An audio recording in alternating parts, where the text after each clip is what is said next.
외도라는 단어를 들으면 보통 어떤 생각이 드세요? 아마 도덕적인 문제, 배신 이런 걸 떠올리실 텐데요.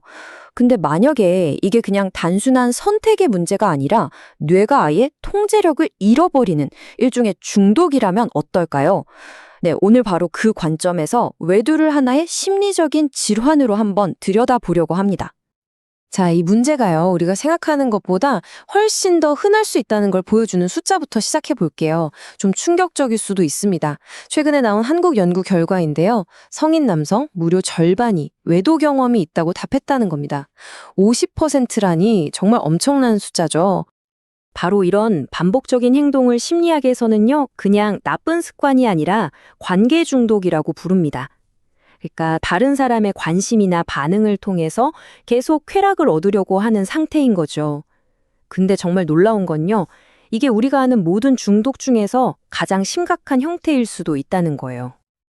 네, 그럼 도대체 외도가 어떻게 중독처럼 작동하는 건지, 그 심리적인 원인이 뭔지 좀 더 자세히 알아볼까요? 그럼 대체 무엇이 사람들을 이런 관계 중독으로 이끄는 걸까요? 이게 참 흥미로운데요. 그 동기가 성별에 따라서 좀 다르게 나타난다고 해요.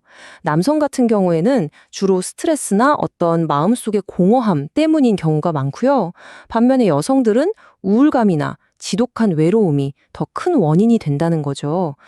이 관계 중독이 다른 중독이랑 비교했을 때 정말 무서운 점이 바로 이겁니다. 속도거든요. 우리가 보통 알코올이나 도박 중독 생각하면 서서히 빠져드는 경우가 대부분이잖아요. 그런데 외도는요, 단 한두 번의 만남, 정말 짧게는 하루 이틀 만에 뇌를 완전히 중독 상태로 만들어버릴 수 있다는 겁니다. 거의 즉각적이라는 거죠. 그리고 역시 다른 중독들처럼 전형적인 특징들을 그대로 다 보여줍니다. 그 사람을 미치도록 보고 싶어하는 갈망, 그리고 시간이 지날수록 점점 더 강한 자극을 원하게 되는 내성, 또 연락이 끊기면 불안하고 추조해지는 금단 증상까지. 이게 딱 중독의 사이클인 거죠. 자, 그렇다면 과연 어떤 사람들이 이런 덫에 가장 쉽게 빠지는 걸까요? 아마 이 답을 들으시면 깜짝 놀라실지도 모릅니다. 보통 생각하면 가정에 불만이 있거나 뭔가 결핍이 있는 사람들이 그럴 거라고 생각하기 쉽잖아요? 그런데 정반대입니다. 놀랍게도요, 오히려 사회적으로 성공하고 매사에 열정적이고 심지어 완벽주의적인 성향을 가진 그런 사람들이 이런 중독에 훨씬 더 취약하다는 겁니다. 자, 지금까지는 외도라는 중독 그 자체의 심리에 대해서 알아봤어요. 그럼 이제 시선을 한번 돌려보겠습니다. 이 일로 인해서 남겨진 배우자가 겪게 되는 그 엄청난 고통, 바로 배신이라는 트라우마에 대해서 이야기해 볼게요. 배우자의 외도를 알게 됐을 때 느끼는 그 감정은요, 그냥 슬프다, 화가 난다, 이런 수준을 훨씬 뛰어넘습니다. 이건 전쟁이나 끔찍한 재난을 겪은 생존자들이 겪는 것과 거의 똑같은 수준의 정신적 충격이에요. 그래서 임상적으로 외상후 스트레스 장애, 우리가 아는 PTSD 진단을 받을 수 있을 정도라는 거죠. 내 평생이 거짓말이었구나. 행복했던 기억들이 이제는 상처가 되었구나. 이 말이 정말 모든 걸 설명해 주는 것 같아요.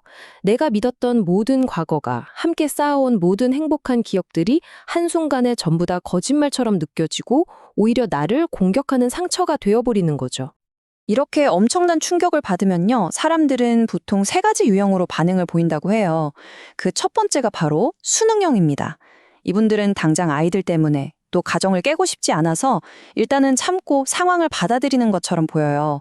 하지만 그 속으로 고마 들어간 상처가 결국엔 깊은 우울증으로 이어지는 경우가 많죠.